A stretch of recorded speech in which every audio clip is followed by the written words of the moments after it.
Na Vlašiću je danas nakon 4 godine od prestanka emitiranja analognog signala instaliran novi nosač za UHF antenski sistem. Naša ekipa bila je na Vlašiću, a detalje donosi Armin Redžić.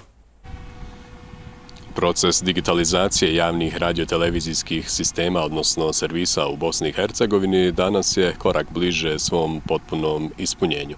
Naime, na Vlašiću, nakon 4 godine od prekidanja emitovanja analognog signala, instaliran je novi UHF antenski sistem koji će omogućiti bolji i kvalitetniji digitalni televizijski signal, a ovo će svakako značiti i za poboljšanje signala generalno u telekomunikacijskoj oblasti.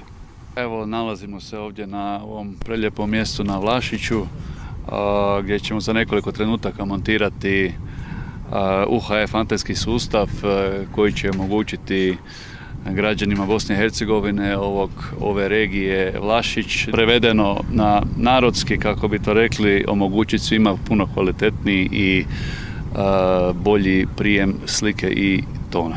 Zemaljski satelit,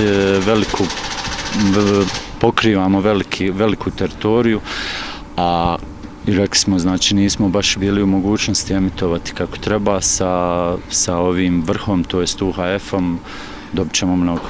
I naši konzumenti će dobiti mnogo. I kvalitetan signal, kvalitetniji nego što je bilo.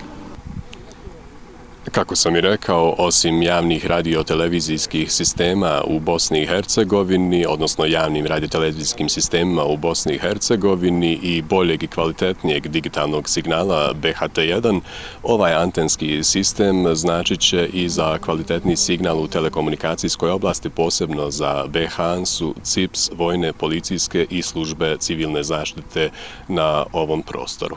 Sa Vlašića za BHT1, Armin Redžić.